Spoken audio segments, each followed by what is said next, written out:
ఆశ్రయించారు లక్ష్మీ శ్రీనివాస్ బిల్డర్ గుర్రం విజయలక్ష్మి కత్వా చెరువు 170/4 సర్వే నంబర్ 15 సర్వే నంబర్లో 15 విల్లాలు అక్రమంగా కూల్చారంటూ రిట్ పిటిషన్ దాఖలు చేశారామె. ఎలాంటి భవనాలు కూల్చకూడదని కోర్టు ఆదేశాలు జారీ చేసిన నేపథ్యానికి సంబంధించి ఆ అంశాన్ని ప్రస్తావించినట్టుగా తెలుస్తోంది. హైడ్రాతో పాటు కమిషనర్ రంగనాథ్ను ప్రతివాదిగా చేర్చారు పిటిషనర్.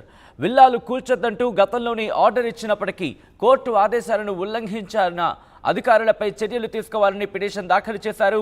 తదుపరి విచారణ ఈ నెల 23కి వాయిదా వేసినట్టుగా తెలుస్తోంది. బ్రేకింగ్ న్యూస్ చూస్తున్నారు. హైకోర్టును ఆశ్రయించారు లక్ష్మీ శ్రీనివాస్ బిల్డర్ గుర్రం విజయలక్ష్మి. కత్తా చెరువు 170/4 సర్వే నంబర్లు 15 విల్లాలు అక్రమంగా కూల్చారంటూ రిట్ పిటిషన్ దాఖలు చేశారామె.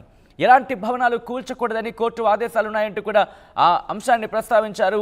హైడ్రాతో పాటు కమిషనర్ రంగనాథ్ను కూడా ప్రతివాదిగా చేర్చారు పిటిషనర్. విల్లాలు కూల్చొద్దంటూ గతంలోనే ఆర్డర్ ఇచ్చినప్పటికీ కోర్టు ఆదేశాలను ఉల్లంఘించారంటూ ఆ అధికారులపై చర్యలు తీసుకోవాలని పిటిషన్ దాఖలు చేశారు. తదుపరి విచారణ ఈ నెల 23కి వాయిదా వేసింది కోర్టు. అప్డేట్స్ తెలుసుకునేందుకు మా ప్రతినిధి సాగర్ లైవ్లో సిద్ధంగా ఉన్నారు. అప్డేట్స్ తెలుసుకుందాం. సాగర్, ఇంకా ఎటువంటి అంశాలను ప్రస్తావించారు? సో ఇప్పుడు హైడ్రా దూకుడికి కళ్ళం పడినట్టు అనుకోవాలా?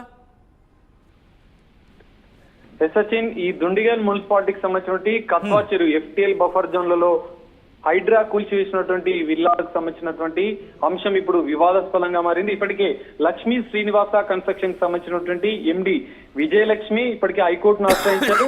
ఇక్కడ ఒక అంశం పరిశీలించాలి. 2021లోనే ఆమె హైకోర్టులో దీనికి సంబంధించిన ఈ విల్లాలు సర్వే నెంబర్ మనం ఒకసారి పరిశీలిస్తే 170/4 ఈ సర్వే నెంబర్ కి సంబంధించిన విల్లాలను అధికారులు కూల్చవద్దంటూ ఇప్పటికే దానిపైన స్టే ఉందని చెప్తున్నారు. దీన్ని బేస్ చేసుకుని ఇక్కడ మనం ఒక రిట్ పిటిషన్ కూడా ఆమె మెన్షన్ చేసిన పరిస్థితి మనకు కనిపిస్తుంది. ఈ రిట్ పిటిషన్ నెంబర్ 22063/2021 ఈ రిట్ పిటిషన్ బేస్ చేసుకునే మరోసారి ఆమె హైకోర్టును ఆశ్రయించింది. అయితే ఇక్కడ ఒక అంశం పరిశీలించాలి మనం. అక్కడ మొదటగా హైకోర్టును ఆశ్రయించినప్పుడు 2021లో ఆమె ప్రిన్సిపల్ సెక్రటరీ ఇరిగేషన్ డిపార్ట్మెంట్ ను పార్టీగా చేస్తుంది. దాంతో పాటుగా డిస్ట్రిక్ట్ కలెక్టర్ మేడ్చల్ మల్కాజ్గిరి దుండిగల్ పోలీసులతో పాటుగా డిప్యూటీ ఎగ్జిక్యూటివ్ ఇంజనీర్ సంబంధించిన ఇరిగేషన్ అధికారులతో పాటుగా అక్కడ రెవెన్యూ ఇన్స్పెక్టర్ ఈ 6గురిని పార్టీగా చేస్తే ఇప్పుడు మాత్రం మరో 2 పార్టీలుగా చేర్చింది. అందులో Hyderabad disaster response and assets protection agency హైడ్రాను పార్టీగా చేస్తూ మరోవైపు AV రంగనాథ్ అంటే హైడ్రా కమిషనర్ ను అంటే ఇద్దరిని ఇక్కడ హైడ్రాను కమిషనర్ రంగనాథ్ ను పార్టీగా చేసి ఎందుకనంటే హైకోర్టు ఆర్డర్స్ ని ఉల్లంఘించి ఈ హైడ్రా కూల్చివేసింది మా విల్లాలను ఆమె ఈ హైకోర్టుకు వివరించింది. ఈ నేపథ్యంలోనే దీనికి సంబంధించినటువంటి స్టే కూడా వచ్చినట్లుగా తెలుస్తుంది. దీనికి సంబంధించిన విచారణ సెప్టెంబర్ 23వ తేదీకి వాయిదా పడ్డట్టు తెలుస్తుంది. అయితే ఇక్కడ మనం ఒక అంశం పరిశీలించాలి. ఇక్కడ 15 విల్లాలను కూల్చారంటూ ఈమె హైకోర్టును ఆశ్రయించింది.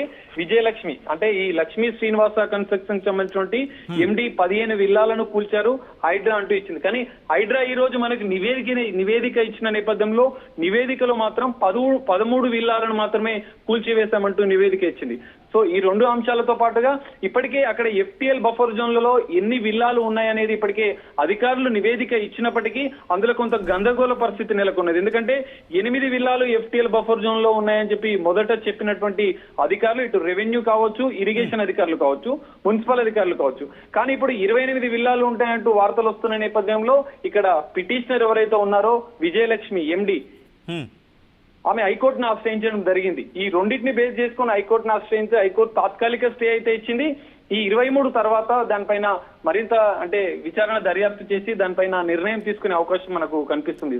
అంటే తాను ప్రస్తావిస్తున్న అంశాలు ఏవైతే ఉన్నాయో వాటిని హైడ్రా దృష్టికి తీసుకెళ్లే ప్రయత్నం చేశారా ఈ కూల్చివేతలకు ముందు, లేకపోతే ఎటువంటి ఇంటిమేషన్ లేకుండానే తనకు జరిగిందంటున్నారా? ఏమంటున్నారు విజయలక్ష్మి? సచిన్, మీరు చెప్పినట్లుగా ఆమెకు ముందస్తు సమాచారం ఏమీ లేదంటూ చెప్తున్నారు. ఒకవేళ ముందస్తు సమాచారం ఉంటే ఆమె తన విల్లాలు అయితే తనకు సంబంధించిన విల్లాలు కన్స్ట్రక్షన్ సంస్థకు సంబంధించిన విల్లాలు ఏవైతే ఉన్నాయో FTL బఫర్ జోన్ లో వాటిని కూల్చివేయడానికి తాను సిద్ధంగా ఉన్నానని చెప్పింది. నిన్న RTVతో ఎక్స్క్లూజివ్ గా మాట్లాడినటువంటి విజయలక్ష్మి కూడా ఇదే అంశాన్ని ప్రస్తావించింది. ఇక్కడ రోడ్డున పడ్డటువంటి ఆ 11 విల్లాల యజమానుల విషయంలో మాత్రం ఆమె కొంచెం ఆలోచిస్తున్నది. వారికి ఏ విధంగా న్యాయం చేయాలంటే ఇప్పటికే హైడ్రాను కూడా సంప్రదించే ప్రయత్నం చేస్తుంది. చేస్తుంది. హైడ్రా ప్రభుత్వం సహకరిస్తే వారికి కూడా న్యాయం చేసేందుకు తాను సిద్ధంగా ఉన్నానని చెప్పింది. ఈ సందర్భంలో అక్కడ హైడ్రా మాత్రం ఈ విషయంలో ఎలాంటి నిర్ణయం తీసుకుంటుందో అనేది మనం వేచి చూడాల్సిన పరిస్థితి. అయితే తదుపరి విల్లాల విషయంలో కూడా ఎలాంటి చర్యలు చేపట్టవద్దు అంటూ ఇప్పుడు హైకోర్టు స్టే ఇచ్చిన నేపథ్యంలో ఆమె ముందస్తుగానే మరిన్ని విల్లాల కూల్చివేత జరుగుతుందన్న భయంతో, అంటే జరుగుతుందన్న అంశంతో ఆమె హైకోర్టుకు వెళ్లి స్టే తెచ్చుకున్నట్లుగా మనకు తెలుస్తుంది. సచిన్, రైట్, హైడ్రా వర్షన్ ఏంటి? హైడ్రా ఏముంటుందో మరి ఇప్పుడు ఈ విషయంలో?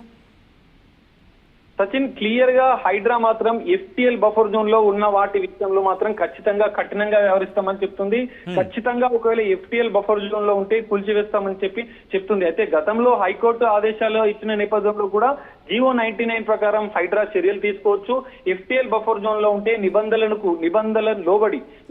లోబడి సంబంధిత డాక్యుమెంట్స్ పరిశీలించి హైడ్రా చర్యలు తీసుకోవచ్చు అని చెప్పిన నేపథ్యంలో హైడ్రా FTL బఫర్ జోన్ లో ఉంటే ఖచ్చితంగా కూల్చేస్తామని చెప్పింది. ఇప్పటికే 13 విల్లాలను నేలమట్టం చేశామని చెప్పి హైడ్రా నివేదిక ఇచ్చిన నేపథ్యంలో అక్కడ మాత్రం ఒక అంశం, మనం అక్కడ RTV గతంలో కూల్చివేతల సమస్య ఎక్స్క్లూజివ్ గా అందించిన సందర్భంలో హైడ్రా కొంచెం వెనుకడుగు వేసిందని చెప్పుకోవచ్చు. ఇక్కడ సంచలనమైనటువంటి కీలకమైన నిర్ణయం హైడ్రా కమిషనర్ రంగనాథ్ తీసుకున్నారు. అంటే అక్కడ ఆల్రెడీ ఆక్యుపైడ్ ఉంటున్నటువంటి కుటుంబాలు, అంటే ఇంట్లో ఉంటున్నటువంటి కుటుంబాలను మేము బయటికి గెంటేసి మేము కూల్చివేశాం, వాళ్ళ విషయంలో మాత్రం మేము నిర్ణయం తీసుకోము, కూల్చివేయమంటూ ఒక కీలకమైన నిర్ణయం తీసుకున్న నేపథ్యంలో ఆక్యుపైడ్ విల్లాస్ లో మాత్రం, అంటే ఆక్యుపైడ్ విల్లాస్ తో పాటుగా ఆక్యుపైడ్ ఇండ్లను, మధ్యతరగతి సంబంధించినటువంటి ఇండ్లలో ఉంటున్న వారు ఒకవేళ ఉంటే వాటిపైన హైడ్రా చర్యలు తీసుకోబోదు. కానీ నిర్మాణం మధ్యలో ఉన్న వాటిని, అంటే నిర్మాణ సంస్థలు ఇంకా ఎవరికి విక్రయించకుండా నిర్మాణం మధ్యలో ఉన్న వాటిని కూడా ఖచ్చితంగా FTL బఫర్ జోన్ లో ఉంటే ఖచ్చితంగా కూల్చేస్తామని చెప్పింది హైడ్రా. ఈ నేపథ్యంలో ఇక్కడ కూడా ఈ లక్ష్మీ శ్రీనివాస కన్స్ట్రక్షన్ సంబంధించిన ఇప్పటికే విల్లాలను నేలమట్టం చేసింది. కానీ తదుపరి విల్లాలు ఒకవేళ నిర్మాణంలో ఉంటే వాటిపైన మాత్రం చర్యలు తీసుకునే అవకాశం ఉంది. ఒకవేళ ఆక్యుపైడ్ ఇండ్లు మాత్రం ఉంటే మాత్రం వాటిని హైడ్రా టచ్ చేయదని చెప్పి మనం చెప్పుకోవచ్చు. సచిన్, రైట్ సాగర్, మొత్తంగా అయితే మాత్రం హైకోర్టును ఆశ్రయించారు లక్ష్మీ శ్రీనివాస్ బిల్డర్ గుర్రం విజయలక్ష్మి. కత్వా చెరువు 170/4 సర్వే నంబర్లు 15 విల్లాలు అక్రమంగా కూల్చారంటూ రిట్ పిటిషన్ దాఖలు చేశారామె. ఇలాంటి భవనాలు కూల్చకూడదని కోర్టు ఆదేశాలు జారీ చేస్తున్నట్టు అంశాలను ప్రస్తావిస్తున్నారు. హైడ్రాతో పాటు కమిషనర్ రంగనాథ్ను ప్రతివాదిగా చేర్చారు పిటిషనర్. విల్లాలు కూల్చొద్దంటూ గతంలోనే ఆర్డర్ ఇచ్చినప్పటికీ కోర్టు ఆదేశాలను ఉల్లంఘించిన అధికారులపై చర్యలు తీసుకోవాలంటూ కూడా పిటిషన్ దాఖలు చేస్తున్నట్టుగా తెలుస్తోంది. ఇటు తదుపరి విచారణ ఈ నెల 23కి వాయిదా వేస్తుంది కోర్టు.